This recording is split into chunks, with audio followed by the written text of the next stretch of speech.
Are you an adventurer looking to take your hunt to the next level? Then you're in the right place. Welcome to East Meets West Hunt with your host, Beau Martonik.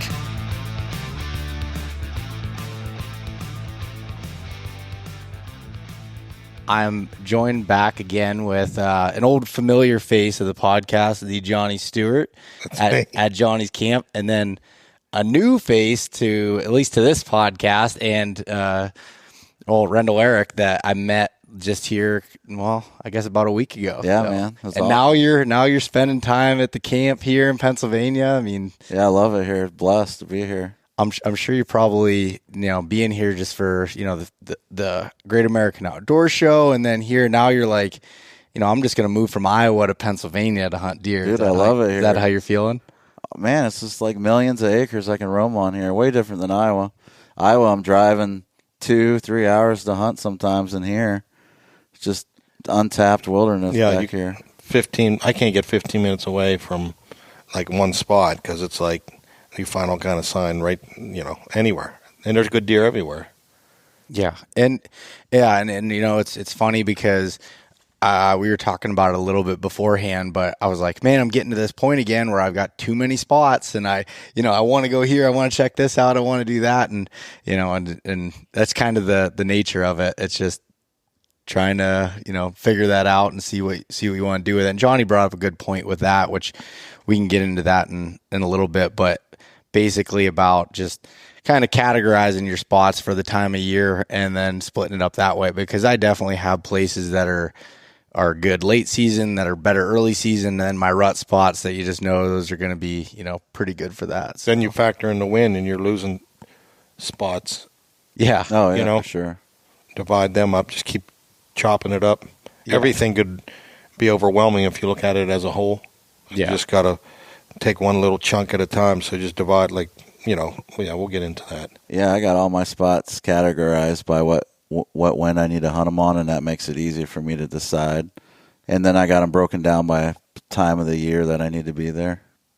No, that's such a good. It's funny because I don't feel like a lot of people do that to that level as far as breaking that stuff down. But for me, if I have, it's not exactly the same, but I have a hunt plan, as I call it, that I build out, that I have, say I have 5 main areas, and then I break it down into, okay, here are 4 or 5 spots within these bigger areas, and then I have, the wind direction kind of down when it's good to be able to hunt that, the time of year when it makes sense, and then when the season's coming and you're in it, and all of a sudden you get this east wind that you weren't thinking of and you've been struggling for the last week, I can go look at that plan and have a little bit more of a clear mind and not think so much with emotion of, I'm struggling, and you kind of look at it, you're like, okay, I can, check out this spot and see if this is hot now or whatever.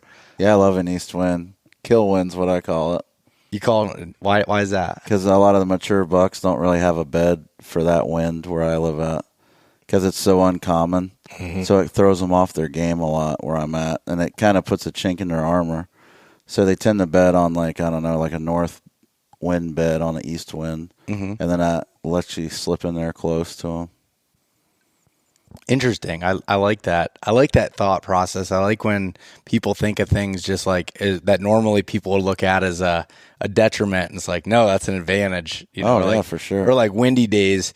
How many times, you like windy days for certain. You're like, oh, the bucks are up moving around because they're worried about getting hit by branches and they can't hear and they're losing some of their senses there. And, Zach Fehrenbaugh was talking to me. He's like, I love windy days. That means I can get on the ground and go. And it's just looking at, every makes the deer nervous because their senses are dulled one way or another, and they can't use them to their ability like they usually do. And I think they just move a lot. They can't hear it. They're just frantic. Yeah. Especially when a tree's, like in the winter, trees are cracking and blowing. That's when I would be in the woods. Yeah, and like I'm more of a bedding area type hunter, so that allows me to slide in really close, or it overrides a lot of the thermals, so you can make some plays on some areas you normally couldn't.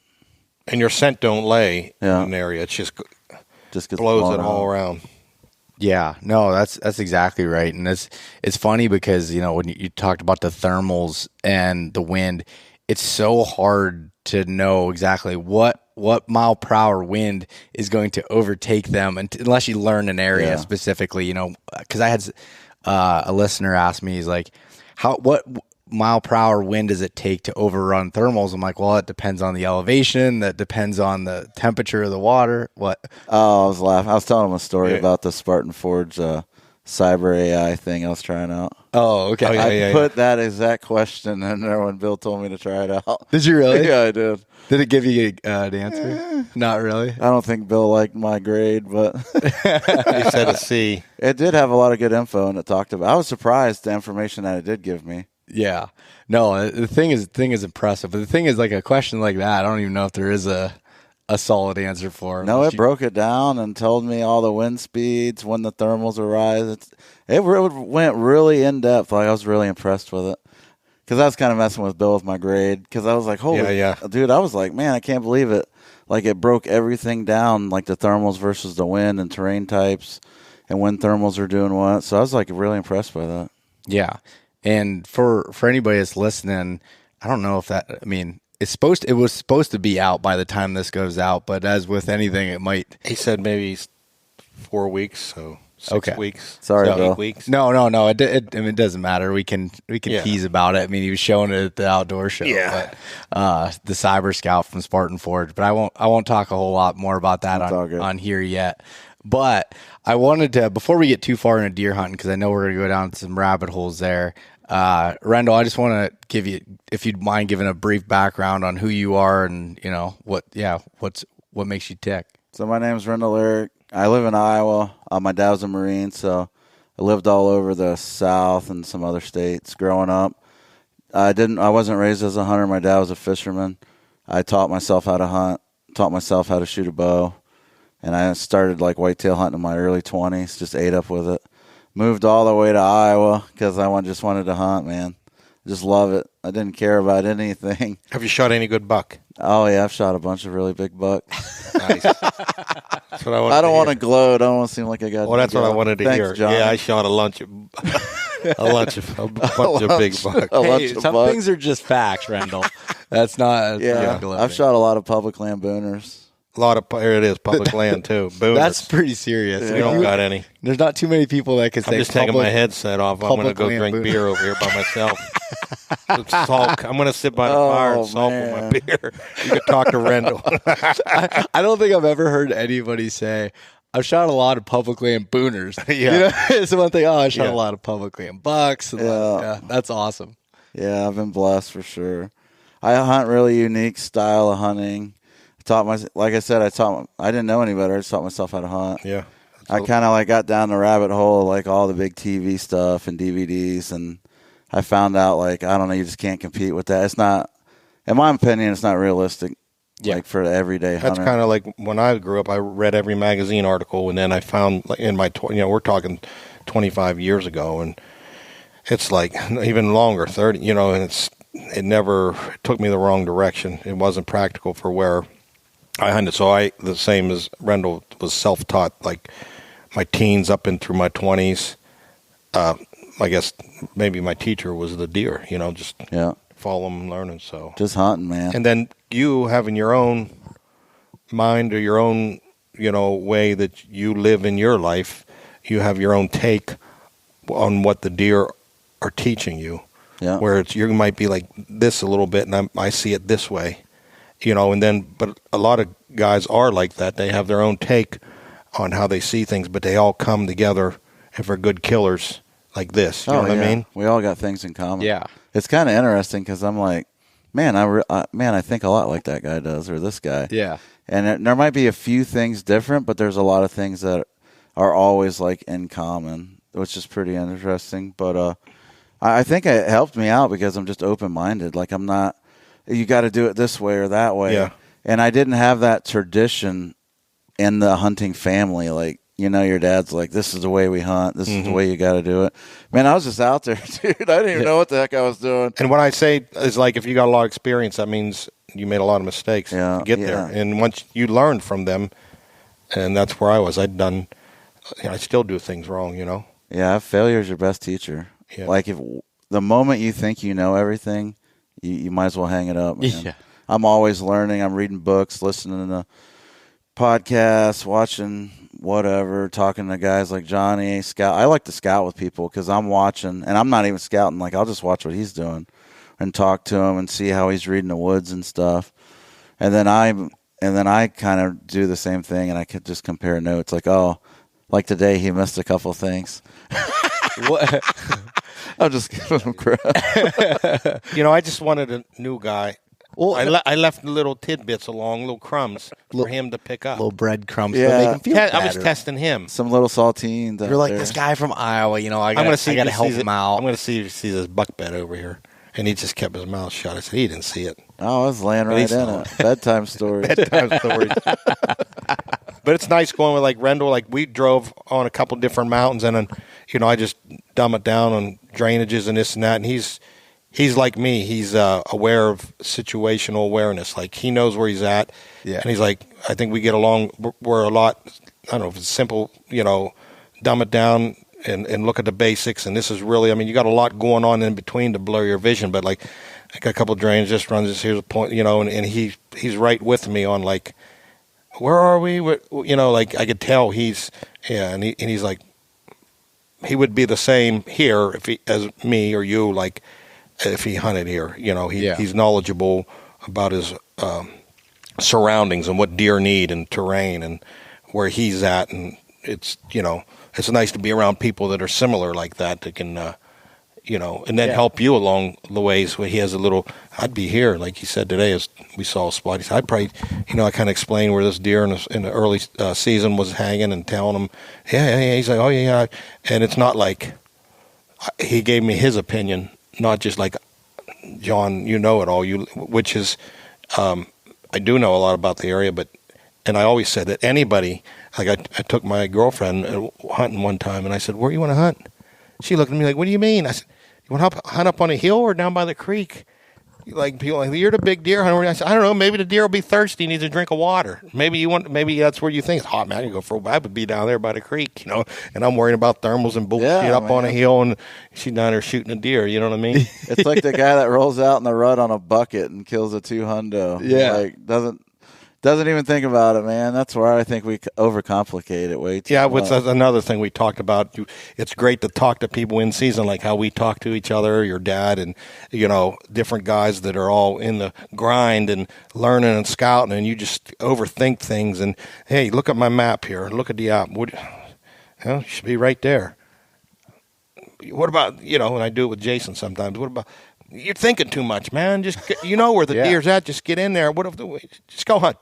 And that's where it helps, like having, someone else to bounce off of. Like I do it all the time, but I'll ask Johnny something, and he'll be like, "You're overthinking this," and then like he'll just come to me and he'll be like, "Should I go here or here?" And he lays out the situation, and he answered it in his own mind before he even. But I'm looking at it clearly and not being attached to the situation where it's easy to be like, yeah, you should probably, go here. He's like, yeah, that's a longer walk. That's probably why I was thinking in my head I didn't want to do that, And I do the same stuff, so it's just. Yeah, it was just like that buck that we were talking about today. this is what I would do, Johnny. Mm-hmm. Like, just simplifying it. Like, oh, if he's doing this is what I would do. And then you got an advantage by doing that. Mm-hmm. Yeah. Yeah, that's why I wanted to drive around, like just bounce stuff off each other, as if you were hunting together, someone that's knowledgeable in that field. Yeah, it is so much fun to scout with other people. When I first started scouting with Johnny, I was like, I loved it. It was just like following around, it was just a sponge, just like picking up on how he looks at the woods. And now I've taken some of those things to translate into my own strategy. Even though we might do things differently, I can pull a lot from what he does and add it to my own stuff. And it's pretty neat. Like, for example, one time when we went out in the summer, and him and I went out to 80 degrees, and we were going to spend the whole day out there scouting. I hate summer scouting. Yeah, absolutely awful. Hate it. But we did it, and we went out and we're all over. And I was like, okay, there was a lot more that I was missing to summer scouting that he was picking up on that I just never even thought about. Now, it doesn't mean I want to do it anymore, but if I have to, I've learned some things. Oh. All right, let's hear it, Johnny. Right. Summer scouting tips. Let's go. Well, you got to go out on a cool day. Number one. Have a cooler full of brewskis or what? Yeah, and some tick spray. Yeah. For methrin all over? Methrin all tied up on you. Nice. Spray down with some Sawyers, some cold beer, and a cool day. Okay, any other tips? Are you looking at licking branches or what? I don't know, really. I don't know what the fuck I'm doing out there. He's just roaming the woods. Plopping cameras. This looks random. Yeah. That bug. My mind's not thinking about something right now, so yeah, I don't know that's what why I I'm doing asked out you, there. because I know it was just gonna. Yeah, you're going to throw them off. Oh, yeah. And the thing is, trying. like, for anybody that's listening, it's like, yeah, but you get Johnny in that moment when he's doing that. And it's funny how different personalities work. And, you always say this with work mode and hunt mode. Oh, yeah. Like, you talk to you when you're working about hunting stuff and you're kind of all over the place. But when you're in hunting season, you're all in and that's all you're thinking about. And you bring up an excavator or even the smell of diesel and you freak out. Oh, yeah. You're pissed about it. Yeah, a guy asked me there a couple of weeks ago when I was like going to Iowa, asking me about working, and I said, I just threw up my mouth a little bit, and it tasted better than the thought of running a machine. It's deer season, baby. What else are you supposed to be doing? Yeah. I mean, whatever. But going back to Rendell, you were saying, we got down to a couple of tangents there, but just going back to what you were talking about with how you grew up deer hunting and scouting there. How long ago did you move to Iowa? Like 13 years now. Okay. Yeah, I moved there. I didn't know anything, didn't know anybody. I actually lived in a tent for 6 months. Then I lived in this dilapidated fifth wheel. Like you could see the sun through the fifth wheel cracks for 6 months until I got an apartment there. Really? Yeah, I was just, 100% all in, man. Like, Yeah. went there with nothing, just made it happen. That is awesome. So that's kind of like you when you're living in your Jeep in Iowa and wherever else you go. Like when you're all in. You're going. Yeah. Like, when are you going to Iowa? Yeah. When you coming back? I'm gonna shoot my deer. I mean, what the fuck? Whenever I never went back. Yeah. Yeah. No, there's that's probably why you guys get along so good. Yeah, a lot of people wouldn't do that, man. Yeah. A lot of people are like, "Oh, it must be nice." I wish I lived in Iowa. Yeah. What's stopping you, bro? Yeah. like pick it up. Let's go. Oh, Yeah. my wife. What? All right, divorce her or make her move. Like, Yeah. Take her with you. yeah, That's- something. if And you they're live- like, "Oh, my in-laws." I'm like, "Move them too." Yeah, Like, bring 'em what are you all. Talking about. I need just get a bigger tent. yeah, I need a camera guy. Get your ass up here. Yeah. Oh, grandma will be your camera. Hey, man, whatever works. Good idea. She won't be able to run any technology to drop my pins to anybody. Yeah, that's good. Yeah. That's hilarious. So are you so when you went out there, like what did you do for work or how did you get to the point now? I mean, you're running around now doing shows. Man, and I did everything. anything I could do for a job. All kinds of crazy stuff. Third shift jobs. I went to college, got my agricultural business degree.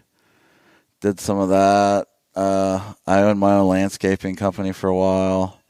Then I became a teacher. Like the last 5 years, I was a teacher.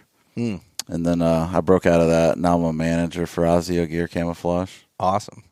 That's super cool. And it's funny how that comes, kind of full circle with you moving to Iowa because you're so passionate about deer hunting and now, working in an industry that that's crazy. you love to do, 13 years down the road. So Yeah, because I never set out to do any of this. yeah. Like, I don't even know why I'm here, Johnny. Yeah, I know. How did I get here? Like, Yeah. every day I'm This like, must be a dream. yeah. We pinch you. I'm in a tent somewhere sleeping right now in I'll have to Iowa. pinch you. Yeah, You wake it's up. fine. Yeah, it's crazy. Well, I how guess that if happened. someone might ask you, you think in 10 years you'll be sitting on a couch in mountains of PA after leaving, you're like being a camo guy. You're like, Never. what? Who? Not me, Yeah. Yeah, I always thought Johnny Stewart. I thought you were like the coyote caller dude. Oh, yeah. Yeah. Yeah. That was my uncle. Oh, wasn't sweet. Yeah. That's how you got rich. Yeah. I robbed him. I don't blame you. I would That's how too. everything Johnny has is just because he was, he was born into it. Yeah. So he didn't work for it. Man, I wish I had a rich daddy. Yeah. Uncle. Yeah, uncle, whatever, step uncle. Married an old 90-year-old, got her land, whatever. And from what I've learned about, I'd say a lot of people in the outdoor industry, I always thought like, oh man, they must have a lot of money. A lot of times they don't. No, It's not I'm poor. Yeah. I'm still hunting public land. Yeah. Yeah. I got money in the bank, but it's running out. Yeah, exactly. Because I hunted for the last 5 months. I hunted. When it's out, when I'm like, buzzer's going off, then I start looking for work. I hunted 3 months in November with $30. Don't know how I did it, but Wow. I did it. I just hunted close to the house every day. Yeah. Oh my gosh. See, again, right there, it's like you want it bad enough, you figure out how to do it. Exactly. I mean, what is valuable to you?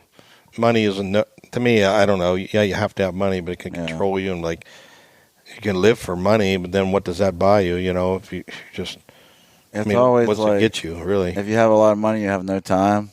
Yeah. If you have a bunch of money, Yeah. I mean, you know what I mean? Yeah, yeah. If you don't have money, then you got a ton of time. It's Yeah. all whatever. You know like, how that is so wild to think about, because like I have always thought like, oh, once you make enough money, you have all this money to do all these things you want. But typically, what happens is you have to work really hard to get all of that money, and you're No time. having businesses and doing this and that, and now you don't have any time, so you got to buy back your time by paying for experiences to be able to, Exactly. it's just like a cycle, and depending on where you want to fall in that big Yeah, whirlpool, Yeah, I'd rather do experience over being rich. That'd be me, because when you die, you can't take it with you. No. So I'm just going to smoke it now.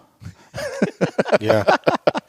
Right. And then if it comes down to it, you and Johnny can share a tent. Yeah, man. Beef Yeah. jerky, baby, all day. Yeah. Just get a whole pile of it. Yeah, Whole that's- trailer full. Living in my Jeep, eating beef jerky with no money in my pocket. If you own a beef jerky company, you'd like to sponsor me and Johnny, just hit us up.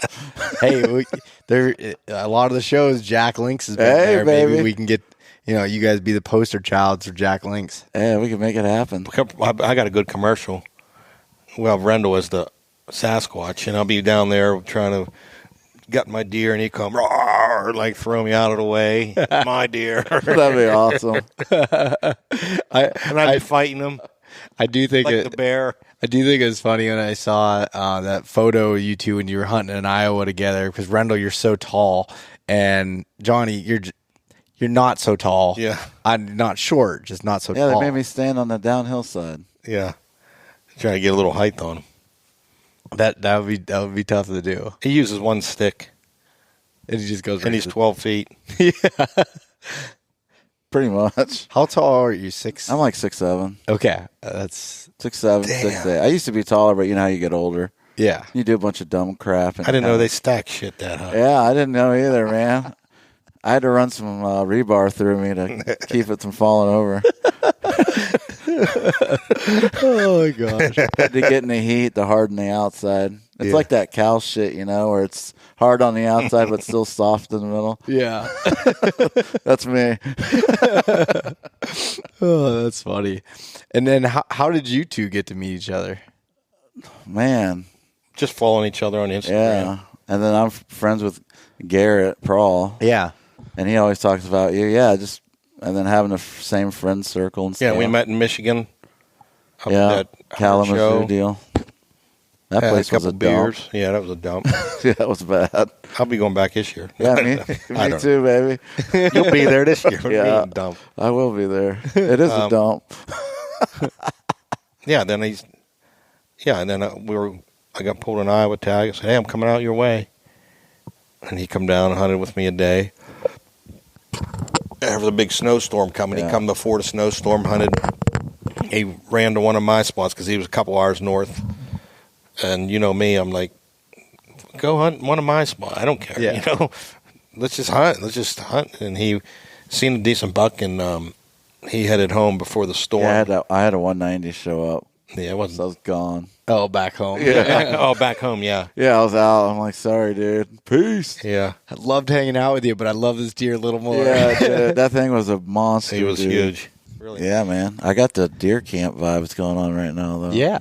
That's dope. No, this is it. This is what we do. And the thing about, like, you're talking about podcasts and doing so many of them, it's funny, I've done 350 some Wow. at the point That's insane. of doing this, and it's like do you ever get bored of it? And I do get bored of like certain things, of talking over and over again about certain things, but I don't get bored of just like sitting here and talking about it. And, the tactics and stuff flow out. And that's why I really like doing these ones in person so much more than when I do the remote ones. Like, that's just the nature of it, because I am not at the point where I'm Joe Rogan and can fly people in, to be able to do that. Yeah. But that would be dope. That would be cool one day.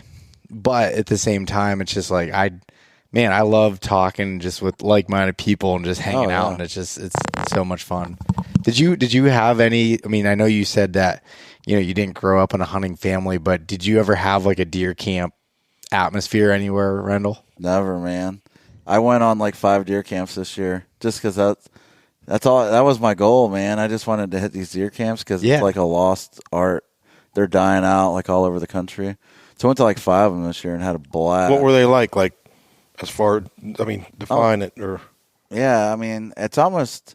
I almost think it's harder. Camping more, like tent camping? No, it was like Airbnb style. Yeah. Not tent. But that's like deer camp, like a whole group of guys together, yeah. Yeah, like 10 to 15 dudes in one camp. Yeah. And it's just like, I don't know, man. It's like the lost art of deer camp. Mm-hmm. Like, I was just like blessed to experience that before it like dies out. Mm-hmm. Or even, try to revive it. Yeah. Just by doing like, you invited me out here, and man, everybody's telling me you're not going to hunt PA, dude, but I would come out here just a damn hunt for the deer camp vibes. Yeah. Dude. Yeah. Like, and it's all in perspective, like we were talking about, like a 130 here is like a 180 in Iowa. Mm-hmm. Yeah. Like I roll out here and shoot an 8-year-old 130 mountain buck, dude. I'll 200 like some pound, big old. Yeah. I'll be doing the Conor McGregor walk out there, boy. But yeah, so I went to all these deer camps. I feel like it's almost harder to kill because you're just hanging out, bullshitting, telling stories, and I feel like, and I'm just helping everybody else out because I'm more like the guy that I'd rather see you succeed. Mm-hmm. Yeah. So I put more effort in like helping everyone else out. Like, oh man, I seen a community scrape here and a buck was here. I probably wouldn't shoot that buck, but I'll send you in there. Yeah. Because I'm looking for that giant. I don't know. I tend to hunt older bucks. The giant deer. Yeah. Which is pretty tough on a hunt like that, but I still just suck it up and eat tag soup if I have to. Yeah, and you learn more just from that area. Yeah. You go and shoot one the first day, you're done always. Yeah, and I want to experience. Yeah. Like when I went to Indiana, I rolled in half a day, did a bunch of speed scouting out of the vehicle. I looked on Spartan Forge, and I was like, oh, man, it looks like an old clear cut right there. I bet you there's a bedding area in there. Mm-hmm. And then I drove up, standing corn, dude. And, man, I got wood like that. And I tore through there with the saddle, dude. I'm ripping corn stalks out. They're all over me, dude. Like I'm turning and burning, baby, because I was running out of daylight. Yeah. I flew back there. I set up like 8 foot off the ground.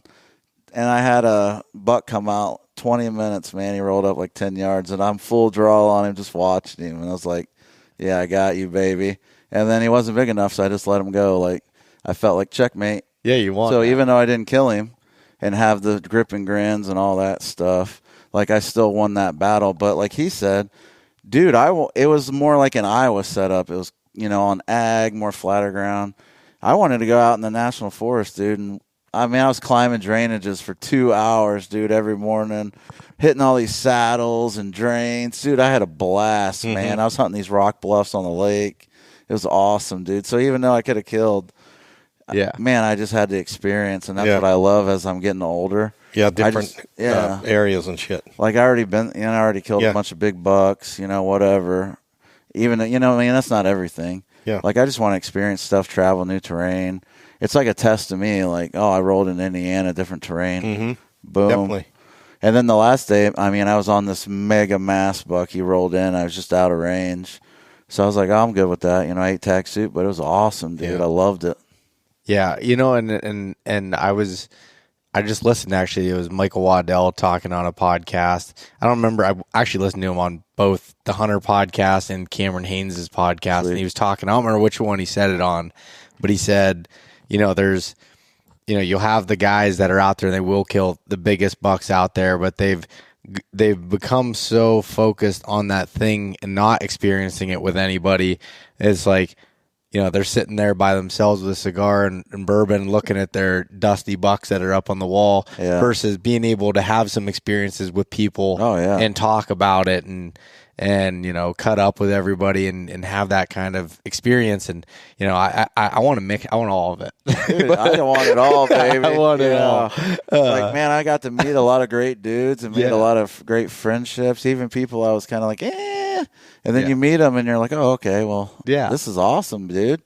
I got the room with some guys. Like, for 2 weeks I roomed. I don't know if you know him, Jonathan Moreland, Arkansas longbow, big buck killer. I roomed with him. And he showed up late to camp, so he only didn't have an option for a bed. So he said he walked in the room and he just seen these giant ass boots on the bed, and he was like, "Holy crap!" Because I wear size 16s, So he was like, "Man, who's in my room?" But man, now we're great buddies, man. Like, I did the Arkansas show like a couple weeks ago. He came up to the show. And, man, I might even go down there and do some turkey hunt with him. So it's just amazing, dude, the friendships that hunting happens through that community. Yeah. And that's just being open-minded, being willing to share. Like, some people are, like, all about themselves. They'll just want to hoard it all, man. Or it's kind of like Jared from the Hunter podcast talks about, if you got 1,000 peanut M&Ms, I'm way more likely to give some to Johnny. But if you only got like 5, hell no, you ain't getting nothing, Johnny. Yeah. You know what I mean? Kind of that analogy. I mean, that doesn't really make sense, but it does in a way. Yeah. No, I've grown up in the deer camp culture side of it, so I look for that anywhere I can go and having that experience. And I do like when I go out west, I love going out by myself and hunting and doing that. And even like most of the time for whitetails, like it is a solo endeavor as far as bow hunting whitetails here, but I like coming back and getting to share those stories with people and bounce ideas off of and going back and forth. And that's, and it's really been, and I've mentioned it on here a bunch of times, but it's a goal of mine to revive that deer camp culture. And I know it's not, I mean, it's harder to own property and to have a camp, and then the upkeep of it, and then if you're doing it with a bunch of buddies, sometimes some people pull their weight and others don't, and there's always like those feuds side of it. But I mean, now there's not really an excuse. You have Airbnbs. I mean, that's one of the reasons I bought one and turned it into one, is because I was like, here's an option for people to come rent, and they don't have to do that upkeep. They don't need to take care of the grass and the roof that's leaking. Even like campgrounds, man. Like, campgrounds, I've had so many guys reach out like the last year and they're starting up, man, all these public land little deer camps. Like, oh, we're gonna hunt this for a week. Yeah, come out if you want. So you could show up. There's like 5 to 10 dudes, and you're just running out. That's kind of what I like. Like, I don't know. I don't want to be a mom or a dad or babysitter to somebody, You know what I mean? Yeah. Like, I don't want to be with them in the woods, and I'm like holding their hand and all that, like I was Johnny today when we were scouting.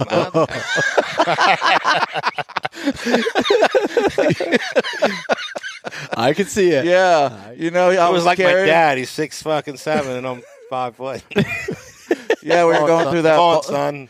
All right. Man, he took me through this boulder field and he made me carry him on my back, man. I was like, good Lord, dude. I couldn't make it out. Yeah, damn diva, bro. I like that whole you just show up to deer camp. Man, we just collab. Oh, I seen a buck here. What about this? Yeah. Blah, blah, blah. And you just split out, go your own way kind of thing. Come back. I look forward to like being up here and everybody, like when we got 8-10 guys, whether Beau's coming down to camp or we go to his camp, like I can't wait to get out of the woods to go see everybody and talk hunting and drink a beer. And it's like, it's just as important as the hunting itself. Like I know we talked about it, Beau. It's just like, wish we could just freeze this day in time. Whether it's November 4th and you got a cold front and you're at camp and everybody's there and we're meeting tonight. It's like, and there's guys in that you ain't seen in months, and you're all on the same page and it's go like your ways. And it's like that magic, man. It's just in the air. It's like November. You're smelling that rut. Yeah, you just smell all that tarsal gland. Yeah, I mean that's what deer camp vibes are like, man. It's just magic, dude. And like it's funny. So Rendell, like the way I met Johnny, And I said, I still don't remember. I think we met technically through Instagram. Oh, We okay. met in the woods, but 9 years ago. It might have been almost 10 years ago. Probably now. about 10 years ago. And that's why I just saw this guy that posted And I was a picture. holding his hand walking through the Oh, I woods. saw a picture of a guy with a bunch of sheds on top of a Jeep that I thought I recognized the background, and I was like, Hot spot. who's this guy? You know what I mean? And anyways, so when we had met, and then I brought him to my family's deer camp, and it only took one time of him hanging there with my family that the next time I go over, he's there, and I didn't even invite him. He's hanging out, and he's helping my That's awesome. my uncle's young daughter track a doe, and he's there with my grandpa, and they're drinking on the porch, and I was just like, we dude. fit in right together, like that we've grown up together. Only thank God I didn't. Great dude, man. Yeah. You're very giving, I will say that. Like, inviting me up, dude, like, you just, no problems, like, me being here, you having me to come hunt here, nothing, dude. Like, a lot of guys aren't like that anymore. No. I appreciate that. No, Johnny's as giving as it gets on that front. I mean, he's helped me a ton of times, and I've learned so much, and you never need to do anything. When I went down to Ohio, he's like, "I'll go stay at my camp and do whatever," and he's just like, pretty good guy. Even when he came out to Iowa, man, I was jacked, dude. Yeah. I was like, I'm going to learn so much. Because I feel like he's like the tracking machine. Like, if there's snow, deer tracks, like, he's the dude that I would want with me if we're tracking anything. Yeah. So I was like, just pumped about it. I was like, oh, there's snow. I'm like, hell yeah, I'm going to learn a ton.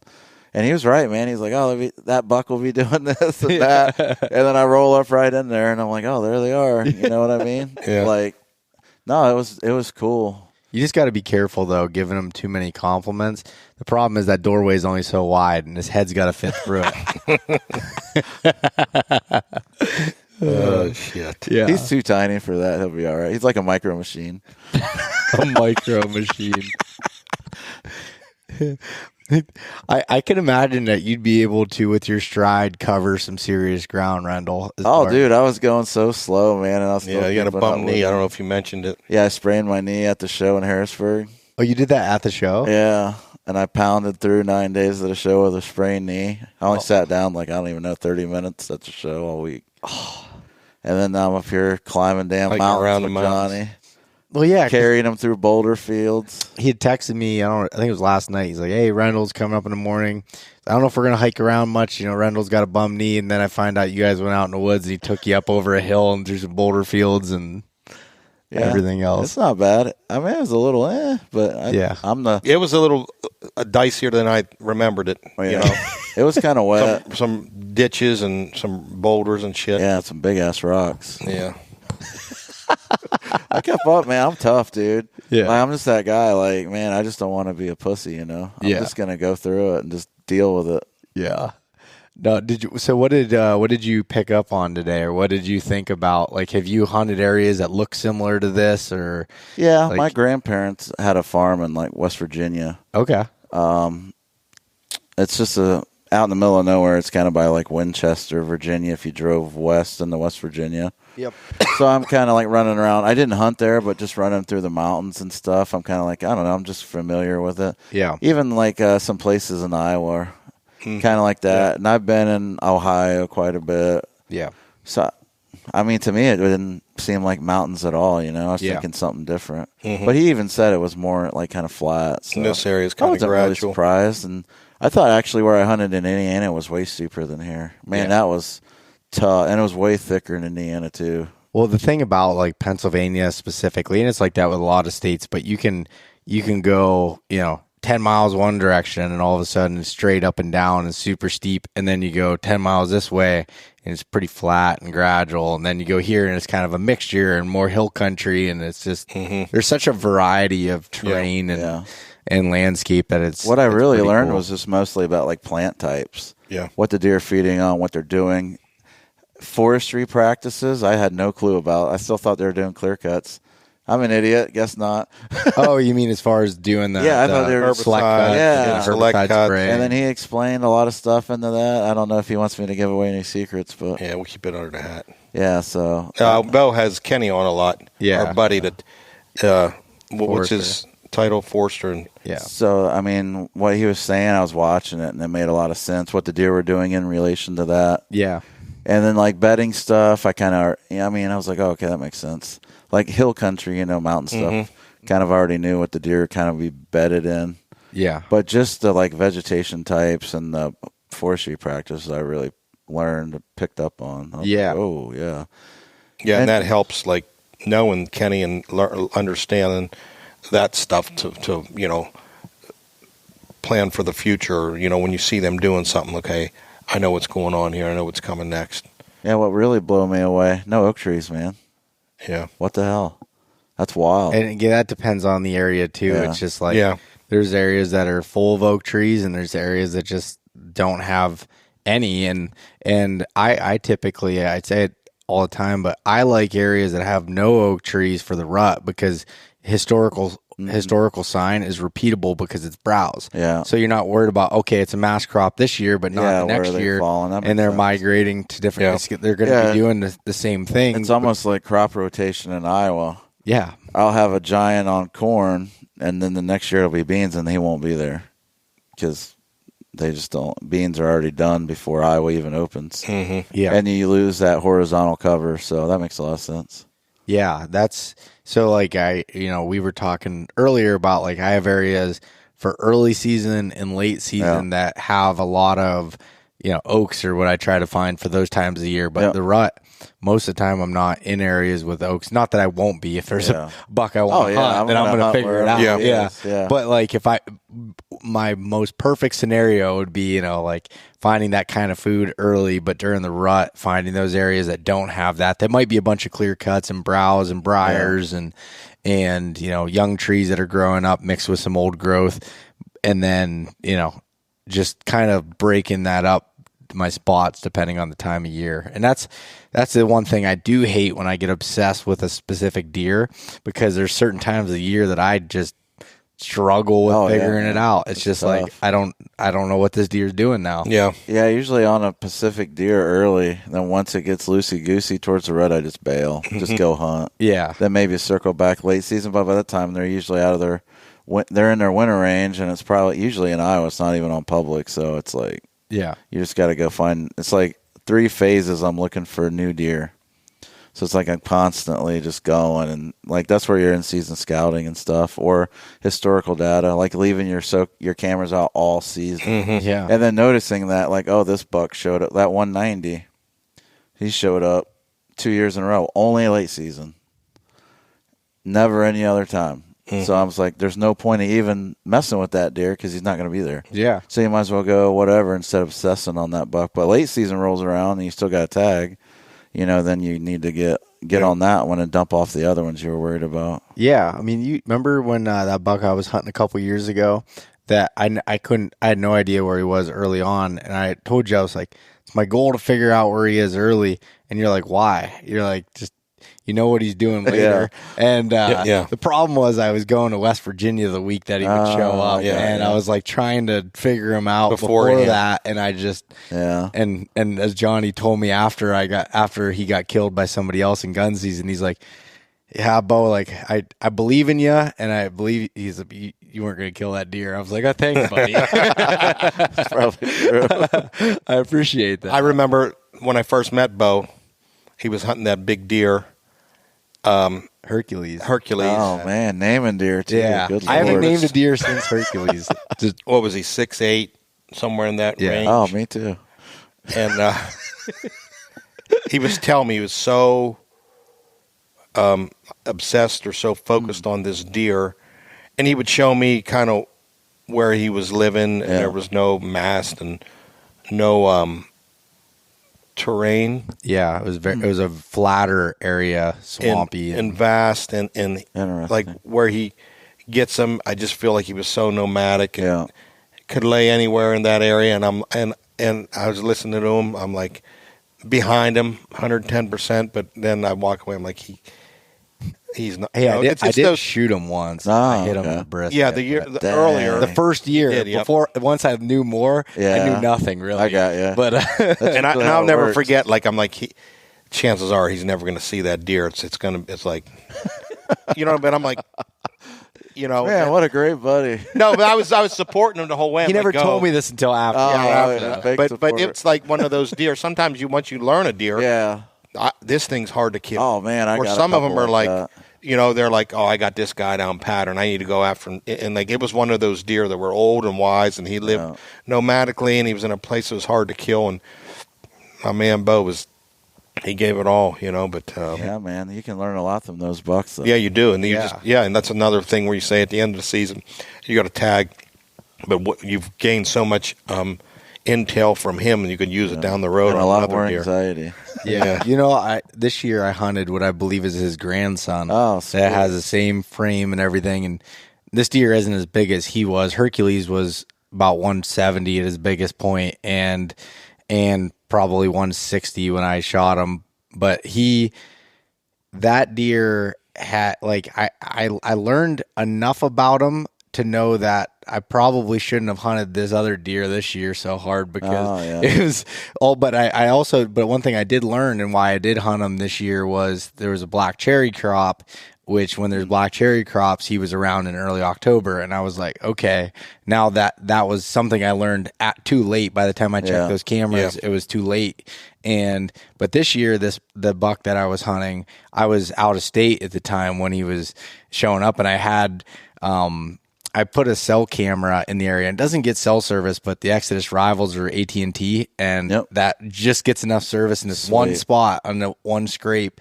And he was showing up about once a week, right before dark, hitting this spot, and then I never ended up. I was just a hair behind him every time that I tried. And I'm pretty sure he came out one evening at dark and worked another scrape just up above me in this cut, and then worked off. And I did see him October 30th, and then never saw him again, and never had a camera picture of him again. I don't know what happened to him. Yeah, but I feel like the cameras, man, I'm always behind when I'm running them. Yeah, like when you got a picture of that buck, you should have been there. Yeah, yeah.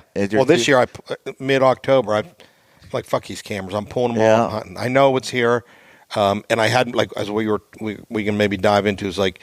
It's this time of year. I know where I need to be. Yeah. I mean, I'm not chasing one individual animal. It's like I know there's good deer in the area. I'm pulling them, and I'm just going to hunt. You can get caught up in being behind them. Maybe he's telling you he's in an area. It might be to where it'll help you. But I feel like if you're a good enough hunter, you already know that. Yeah, they're going to burn you quick. The cameras will. Yeah. Yeah. When you start chasing them, chasing the cameras, and that's where cell cameras, I think, are probably a disadvantage for me personally, because I get caught up in, and as much as I can sit here and say don't chase the cameras, it's hard not to sometimes. Yeah, I mean everybody does it. Everybody does it, and but the thing I like and why I still will continue to run cameras is if I can just leave them out. Like I just went and pulled a bunch that I hadn't checked since October and the beginning of October, and I learned so much about like certain time frames, and I do log all of that data, and I have a spreadsheet of I always log the does from mid-October through November, so I know where they're hanging out at, and then the bucks that I'm looking at. Now I can look back at that the following year and try to beat them to that camera. I watch the does a lot. I mean, I don't think a lot of guys key in on this, but I look for because when the doe's starting to come in heat, like even in the picture, you can kind of tell. Yeah. So I log that. Like this doe comes in a week before any other doe does, so I'm going to be there that week. Yeah. Because sometimes I'll get a mature buck that just randomly shows up a week way ahead of the rut, and you're like, what the hell? Like he looks like he's ready, and you're just like, and then you're like, oh, the doe. And then that's key to know, because the mature deer is like, man, he's first in that game. Yep. So you might be on the rut a week before anybody else does. So keying in on those estrus does. And then I got a lot of pictures the last couple of years of just does laying by these primary scrapes. Yes. So I got into this thing. I don't even know if it's true or not. So you can hate me if you want on this. Call me out. But when they come in heat, it's almost like they go to the scrape because they know the bucks are coming and checking that, so they can find it. The buck can find the doe easier. Yeah. She'll just go I'm ready. You know what I mean? It's like if you showed up at home and there's just a gal spread out, just raring to go. I feel like the doe does the same thing on the scrape. She's ready. Yeah. Yeah, definitely. I know I noticed that a few years ago. I might take you to a spot tomorrow where this scrape I had, where I told you about this 170, it's been 6-8 years, but he was 150 and then 100, and it was like this doe kept showing up. It was like maybe the 21st, and that's when them bucks showed up. She would definitely. Yeah. It's not often. I guess I don't know if it's not often. I think that I see that, but when you do, you want to be in that area maybe the following year if you're like behind it, because chances are that doe's going to be there again. I even got like bucks bedding in the scrape, like. When I don't know, man, it's like they're waiting to catch the doe, so they're just going to bed right down in the scrape. Mm-hmm. It's kind of crazy because I only noticed that like during close to the rut, these bucks starting to bed right down. I mean, mock scrapes that I'm making and does are hitting it. Like they're just bedding right in it.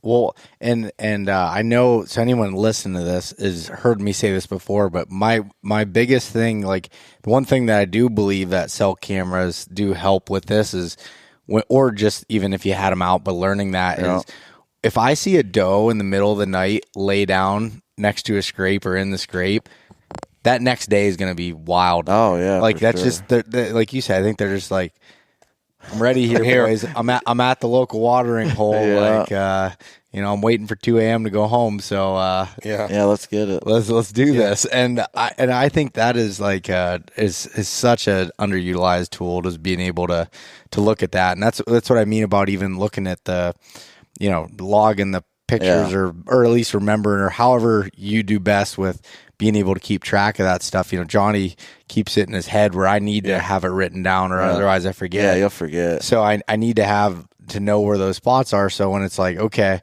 October 21st, it's about to break out, but maybe there was a time when I had a doe that was laying next to the scraper or whatever to go back and get in there and try to beat that. And then I even add, man, I get yarn and I split it and I tie it to the wind branch so I can look at to see exactly what the wind's doing, and then I compare it to what the camera's telling me the wind is.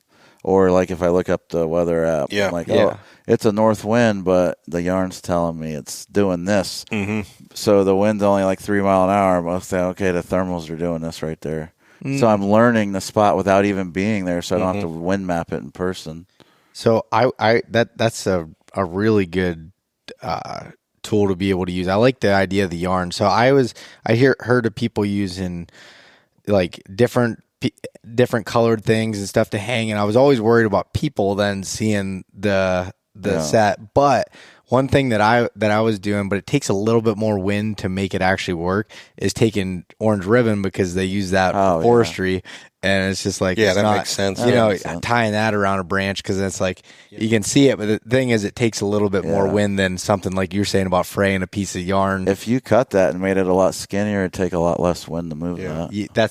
Or I could just cut the just like slice it in half, man, and then tie it. Then it doesn't take as much wind to move it. Lighten her up. I feel like an idiot. Oh, it's all good, man.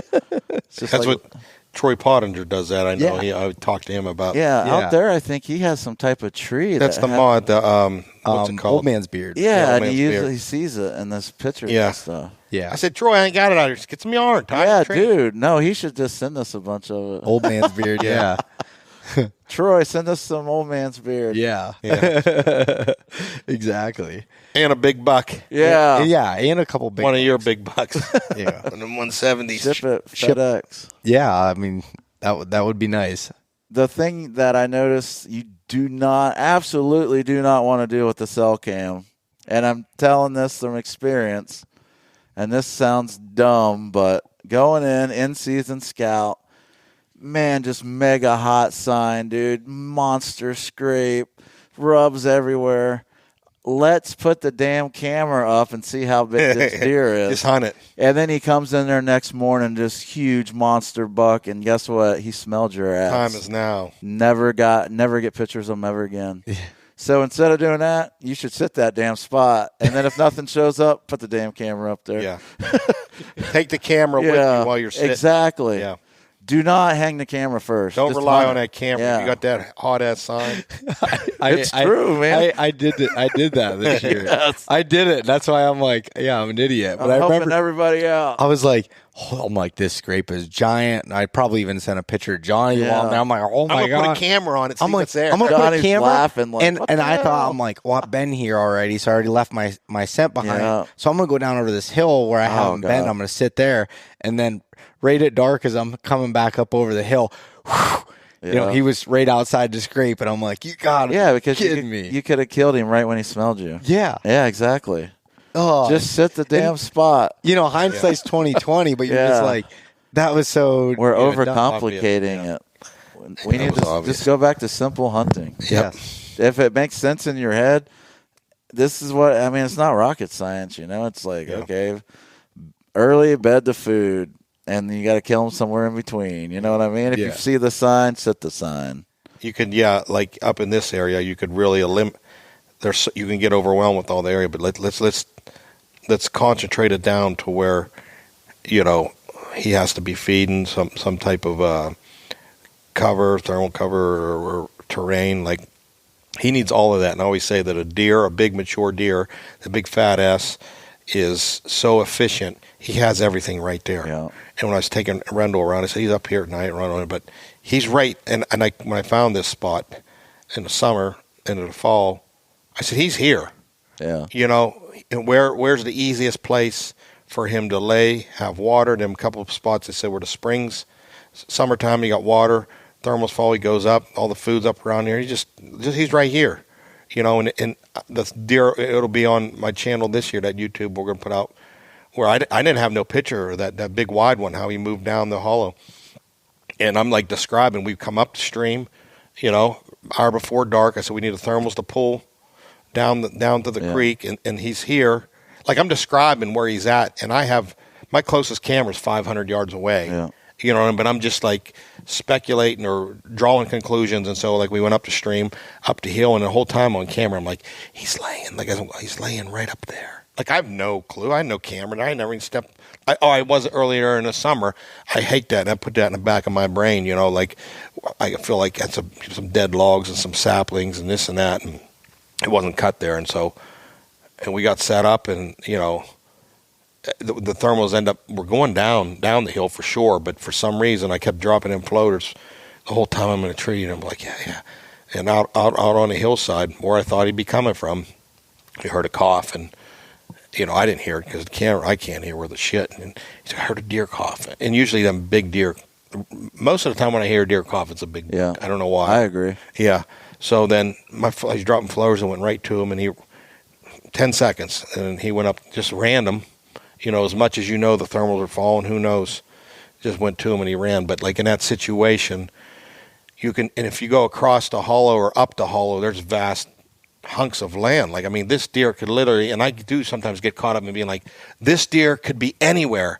And then that's like the guy on this shoulder. And then the guy on his shoulder is like, no, John, he's not anywhere. He's not just anywhere. You know what I mean? Like, everything he needs is, you know, he's there for a reason. But this guy's like, no, he could be, look at his forest, miles of forest. He could be anywhere. And then I get torn by that. You know what I mean? Like, struggling in my head, you know? Johnny with devil horns on one shoulder. I was just doing it. I was like, Johnny went down to Georgia. But then you step back and you're like, but after so many years, you start saying instincts. It's going with this guy. Like, he's not just anywhere. Yeah. Everything is right here at his disposal. He's efficient at getting to it. He has this bluff that he's hiding down behind. There's cover. There's water. He's need to put on weight. This is time to feed. Like, he's right here. And, and that's another thing. Like we said, we can get caught up in all the stuff that's going on, all the land that's here. But, you know, you get into areas and it's just pockets. They have what they need real close. They're going to find that spot where they're close to the does, close to the food, close to everything's right there. Not saying it could be randomly in the middle of nowhere. And I think, you know, there's a rhyme and reason for everything. Yeah, there is. But there is also times like in these big areas with the vast amount of wilderness and not gradual terrain and not concentrations of food, you will catch them just like this moving through. But it might be like he ends up over here and he wants to go to this spot and he's just goes that way. Maybe that's a pocket, like as Rendell said, over here that he's going to get to.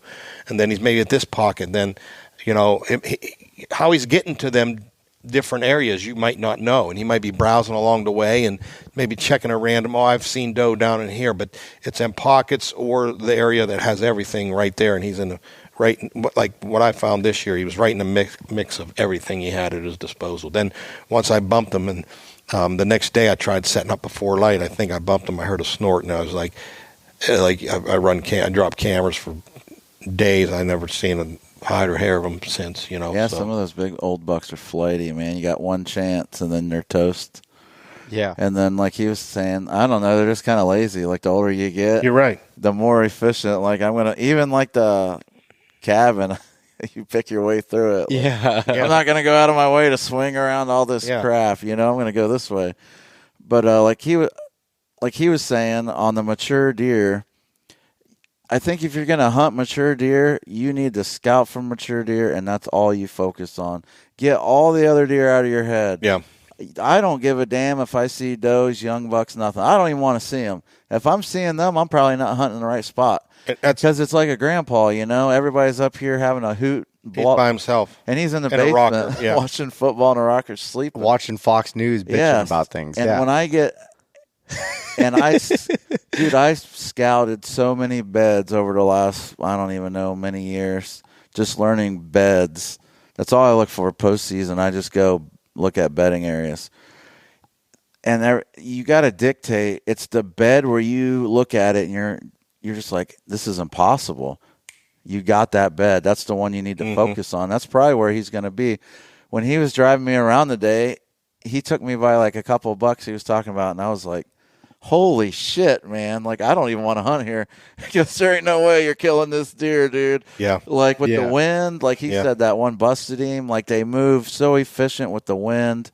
Everything's in their favor.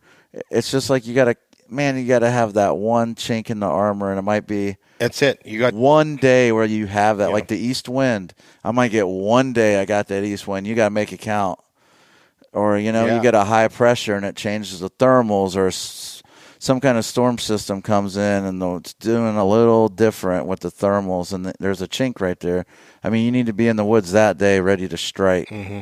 So it's just different. Like, it's just a different class of animal, Thanks so much for listening to this episode of East Meets West Hunt with your host, Beau Martonik. For more great content and to stay up to date, visit eastmeetswesthunt.com, Facebook at East Meets West Outdoors, and Instagram at East Meets West Hunt. If you enjoyed today's episode, please review and subscribe, and we'll catch you next time.